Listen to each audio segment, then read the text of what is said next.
the people taking shots at Florida State Oh, too, yeah. which is Hey, our old friend Pat Forty.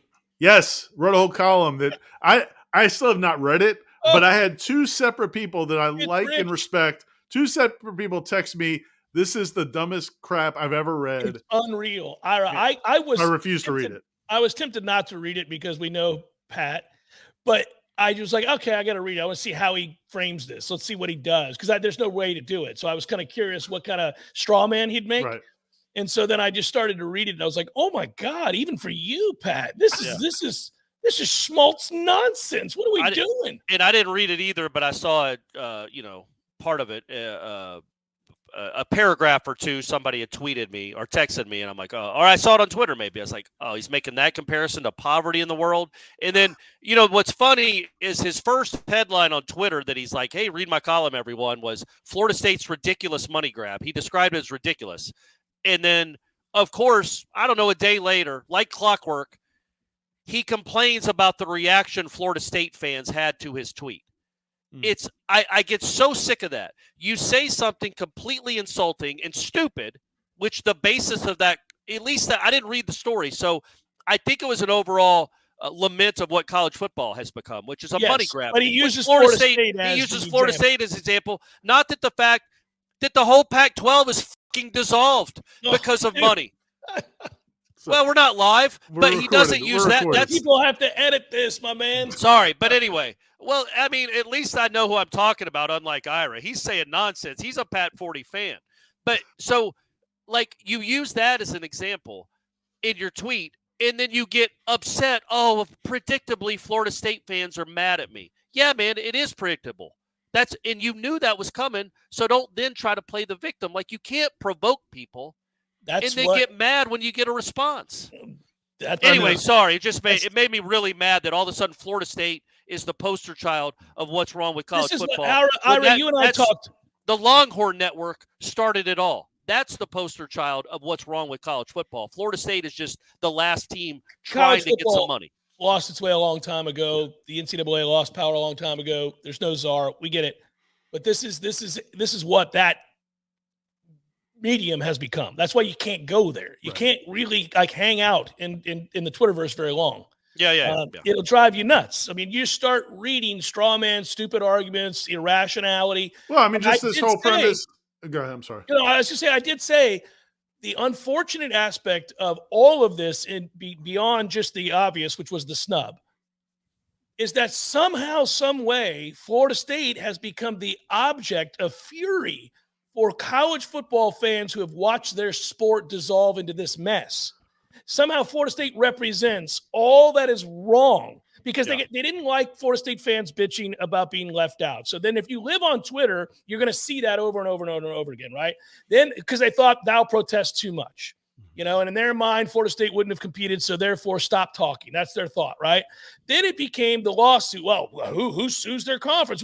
Well, how entitled is Florida State? Nobody of these people look at the big picture. Then they opt out. So Florida State's look at Florida State. All their kids opt out. They got terrible culture, and these bowl games are terrible. It's Florida State's fault. It's weird that Florida State has just become the target. It's a weird, but in that instance, that's a lot of news to make in a 1 month span. You know what I mean? You get left out. Nobody's ever been left out like that before. Then you sue your conference to get out of it. That's news. And then you go and have your whole team opt out and lose by 60 points. It was a perfect storm. It was a confluence of a lot of weird things happening at once where Florida State was in the middle of it. But also, what's infuriating about a guy like Pat Forty, and there was a guy, one of the guys, Peter Burns or whoever, the SEC Network guy that I retweeted yesterday. It's so disingenuous to act like this is some sport from 40 what you thought it was 30 years ago. Like, we're not there anymore. So the idea that this team is more honorable or these players are more, this sport is not what I don't know if it ever was what it was. I think I asked Aslan that while we were down in Miami. When we all thought this sport was whatever we thought it was 30 years ago in terms of like amateurism and team esprit de corps and all that stuff. I don't know if it ever really was what we believed it was, but we damn sure know in 2023 it is not what it was. So don't use that to hold people to higher standards than other people. Are you going to bleep that out? What Ira just said, that bad word? I don't even know what I said. Well, it's par for the course for this day.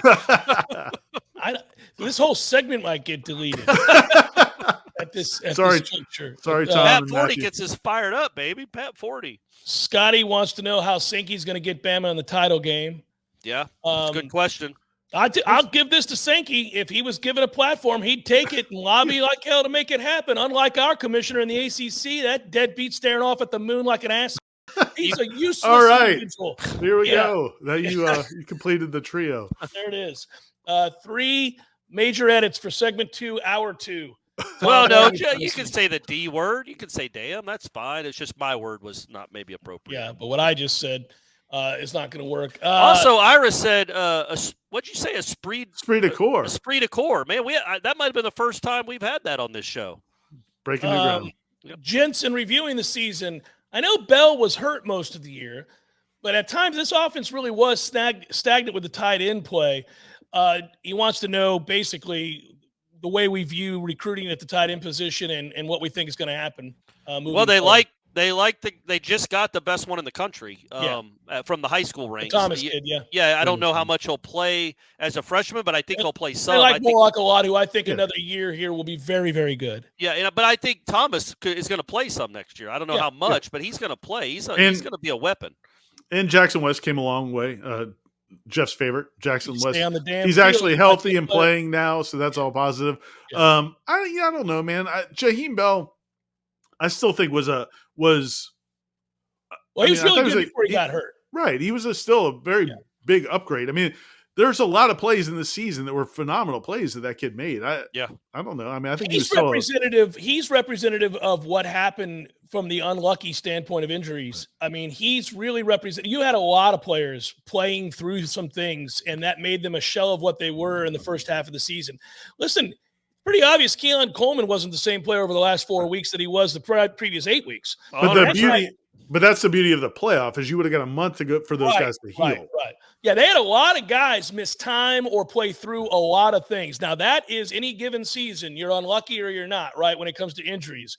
2013 Noles, nobody got hurt. Brian Stork, briefly, right? That's it. Yeah. Everybody was healthy. That team was loaded for bear every week. Well, Tyler Hunter did get knocked out for the season, and they replaced him with Jalen Ramsey. Yeah, something Georgia would do right now. Yeah, exactly. Something Georgia would do right now, yeah.